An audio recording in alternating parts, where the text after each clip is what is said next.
নবীজি বলছে ওয়ালাউ সামিআল ইনসানু লাসাইকা, আলাদা হাদিস।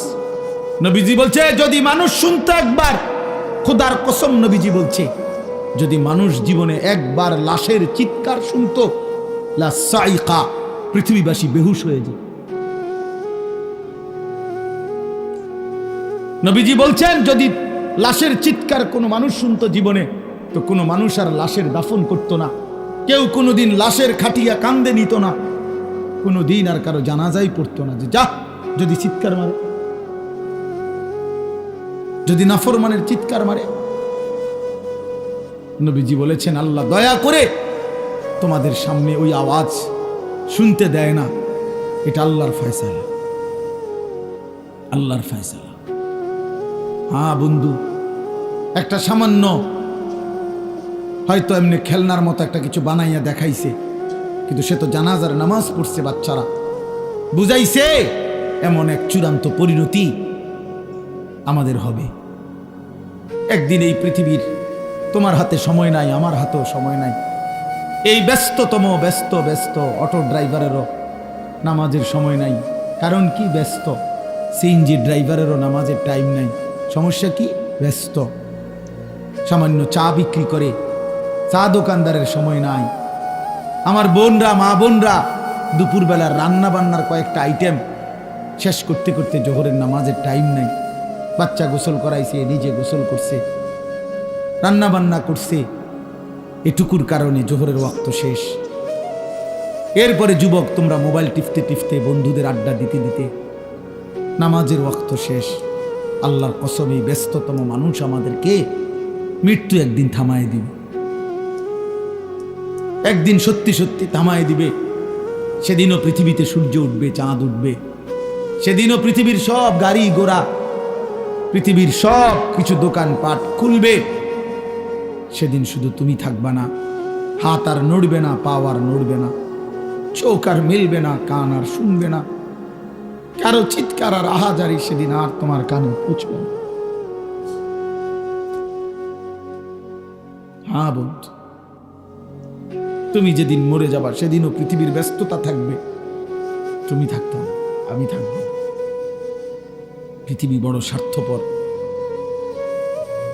যেই পৃথিবী আমার দাদাকে থাকতে দেয় নাই, সে আমাকে থাকতে দিবে কেন? যেই পৃথিবী আমার বাপকে থাকতে দেয় নাই, সেই পৃথিবী আমারে থাকতে দিবে কেন বন্ধু? যেই কবর আমার বংশের কতজন, আমার মামি মারা গেছে এরশাদ ভাই কয়দিন আগে, আমি জানাজা পড়ছি মামির, বড় মামি আমার।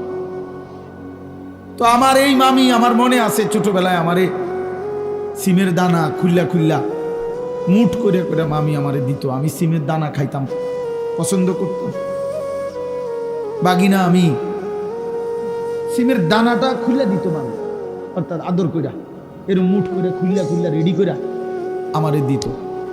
বাদাম খুলে দেয় যেরকম। সেই প্রিয় মামি কবরে চলে গেছে আমার সামনে। আমার আপন জ্যাঠা, আমি জানাজা পড়াইছি, বড় জ্যাঠা কত সময় আমারে কইতো, নাতি বাতিজা। আমার বাপ চাচারা 4 জন, আমার আব্বা চাচারা ছিল 4 জন। আমার দাদার বড় সংসার ছিল, ফসলের জমি, হালের বলদ অনেক ছিল দাদার। তো জ্যাঠাই কইতো, কয় যে আমরা 3 ভাই তোর দাদার লগে, কয় 3 ভাই মিল্লা তোর আব্বারে পড়াইছি, মানে আমার বাপের একা পড়াইছি, বাকি 3 ভাই সংসার টানছে। কয় যে তোর বাবা ভাতিজা আমগো 3 ভাইয়ের ভালোবাসার মেহনতের ভাই, যে ভাই আমার আব্বাই পড়ালেখা করছে। এই ছিল বাপ। তাহলে এমন কত প্রিয়জন আমরা হারাইলাম। আমি আমারটা বললাম, তুমি তোমারটা ভাবো, তুমি তোমারটা ভাবো। এমন কত আপনজন আমরা চোখের সামনে হারাই ফেললাম। এই জন্য দোস্ত, প্রিয় বন্ধু, সবাই মিলে ভাবা উচিত। এই শুধু সারাক্ষণ সারাক্ষণ রং তামাশা, ফুর্তি, হাসি, মোবাইল, নারী, ছবি, খামখেয়ালি, ভাইয়া কোন দিন শেষ হবে? কোন দিন? কতদিন পরে তোমার মনে পড়বে যে মুসলমানের উপরে ফজরের নামাজ ফরজ? বলো বাপ, তোমার কি কোনোদিন মনে পড়বে না? তোমরা যারা কোনোদিন ফজরের নামাজ পড়ো না বন্ধু, বলো না ভাইয়া, কোনোদিন কি তোমার মনে পড়বে না যে মুসলমান ফজরের নামাজ পড়তে হয়? যারা 5 ওয়াক্ত নামাজ পড়েন না, আপনারা কি কোনোদিন ভাববেন না, মনে পড়বে না কোনোদিনও যে আপনার উপরে 5 ওয়াক্ত নামাজ ফরজ? 30 বছর ধরে যারা ওজনে কম দিচ্ছেন, সুদ খাইতেছেন, কিস্তি নিতেছেন, আপনাদের কি কোনোদিন মনে পড়বে না যে এটা হারাম? বলেন না। আজকে 30 বছর ধরে যার ঘরে প্রতিদিন 20 বছর ধরে রঙিন টেলিভিশন, নাচ গান, নর্তকীর ছবি, বউ বাচ্চা দেখে প্রতিদিন, আপনাদের কি কোনোদিন মনে পড়বে না যে এটা গুনাহ? এর কি কোনো শেষ নাই? বলেন বাপ, ইনসাফের সাথে বলেন, বলেন কতদিন পরে মনে পড়বে? প্রিয় ছেলে বলো বাবা, 365 দিনে 1 বছরে কোনোদিন ফজরের নামাজ পড়লা না, কোনোদিন কি মনে পড়বে না তুমি মুসলমান? আলাম ইয়ানি লিল্লাযীনা আমানু আন তাখশা কুলুবুহুম লিযিকরিল্লাহ। আল্লাহ বলছে, কোরআনে ডাক দিছে, মুমিন, এই ঈমানদার, আমার বান্দা, আমি আল্লাহর স্মরণে, আমার জিকির, আমার বন্দেগীর জন্য তোমার দিলটা নরম হওয়ার সময় আজও হয়নি বান্দা? তুমি আমার সেজদা দিতা না, তাইলে আমি তোমারে বানাই নাই, আমি তোমারে সাজাই নাই, আজকের সারা দিনে আমি তোমাকে পালি নাই? এত আদর, এত সোহাগ, এত মায়া, এত বড় আসমান, এত বড় জমিন, এই চাঁদ, এই সূর্য, এই খাদ্য, খাবার, পানীয়, এই হাসি, কান্না, শরীর, দেহ, অঙ্গ প্রত্যঙ্গ, এত কিছু দিয়ে আমি মাওলা তোমার মন গলাইতে পারলাম না? এত কিছুর পরেও তুমি বান্দা আমার কৃতজ্ঞতা স্বীকার করার কোনো প্রয়োজনই বোধ করলা না? এত বড় স্বার্থপর হয় মানুষ? এত বড় অকৃতজ্ঞ হয় মানুষ? ছি ছি ছি।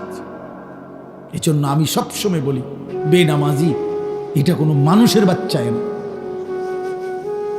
তো কোনো মানুষের বাচ্চা না, তে কোনো মানুষের জাতে না, তে কোনো মানুষের জাতে না, এটা কোনো মানুষের আইটেমেই পড়ে না। বেনামাজি কোনো মানুষের আইটেমেই পড়ে। ওরে মানুষ বলার কোনো যুক্তি নাই, কোনো সুযোগ নাই।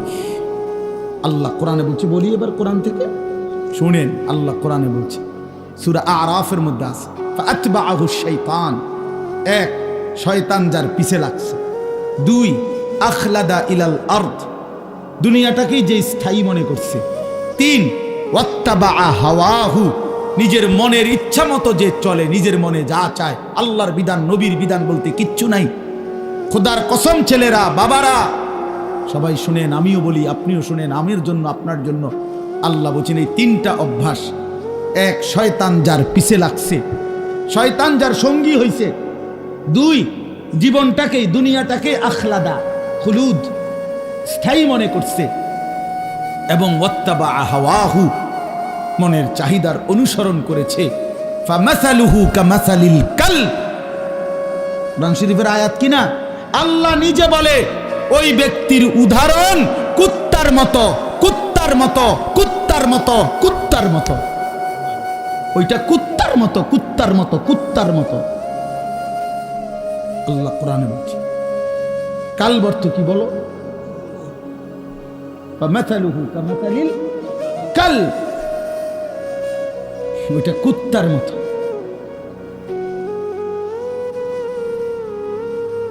বলেন এরপরে কি হইতে পারে কথা? এর চাইতে জঘন্য কথা আর কি হইতে পারে? বলো ছেলেরা, বাবা, নিজের পরিচয় নিজে বলো। হ্যাঁ, আইডেন্টিফাই করো ভাইয়া, শনাক্ত করো নিজেকে। ইন তাহমিল আলাইহি ইয়ালহাস আও তাতরুকহু ইয়ালহাস, আল্লাহ বলে কুত্তার স্বভাব হলো, এই আয়াতের অংশ। আল্লাহ বলে কুত্তার স্বভাব, তাকে যদি দৌড়ানি দাও, মানে দৌড়ানি দাও লাড়ি লইয়া, তাইলেও সে জিব্বা লম্বা করে নিঃশ্বাস ফেলবে, জিব্বা লম্বা করবে, ছেড়ে দিল দাঁড়াইয়া থেকেও জিব্বা লম্বা করবে। কুত্তার স্বভাব এটা। দৌড়তে দৌড়তেও কি করে, জিব্বা বাইর কইরা এমন করে। দাঁড়াইও খাড়াইও জিব্বা বাইর করে কি করে, অর্থ পাইলেও জিব্বা লম্বা করে, না পাইলেও জিব্বা লম্বা করে। এই দুনিয়াদার নাফরমান এমনই হয়, এমনই হয়। সারা রাত উলঙ্গ ছবি দেখেও অতৃপ্ত, না দেখেও অতৃপ্ত। 30 বছর সুদ খাইয়াও অতৃপ্ত, না খাইয়াও অতৃপ্ত। চাহিদা আর শেষ হয় না, তৃষ্ণা আর মিটে না, লোভ আর কমে না। জিব্বা লম্বাই, দৌড়ানি দিলেও জিব্বা লম্বা, ছেড়ে দিলেও কি জিব্বা। এটার আরো অনেক সুন্দর ঘটনা আছে, লম্বা ঘটনা আছে এই আয়াত। না আর বলার দরকার না, মানে আমি বললাম আর কি যে আরো অনেক ঘটনা আছে এটার সাথে, অনেক সুন্দর তাফসীর আছে এটার এই আয়াতে, সূরা আরাফ। তাইলে প্রিয় বন্ধু, প্রিয় বাপ, বলেন আপনারা যারা বাবা আছেন, আপনার ছেলের পরিচয় আপনি ক্লিয়ার করুন। আপনার যে ছেলে নামাজ পড়ে না, আপনার যে মেয়ে পর্দা করে না, আপনাদের যাদের স্ত্রী পর্দা করে না, নিজের হাতে মোবাইলের নিজের হাতে আপনারা বিদ্যুৎ বিল, ডিশের বিল দিয়া, নিজের টাকা দিয়া স্ত্রী সন্তানের জন্য টেলিভিশন, নাচ গান, নর্তকীর ছবি দেখার ব্যবস্থা করে দিয়েছেন বছরের পর বছর। আপনার বিবেককেও প্রশ্ন করেন, ছেলের বিবেককেও প্রশ্ন করেন। আপনার ইমানের হালাত বলেন, সন্তানের ইমানের হালাতও বলেন। কি বুঝাইতে চাইছেন? হ্যাঁ, বাতে তো খান আর কিতা, আমরা তো আর চিরা খাই না।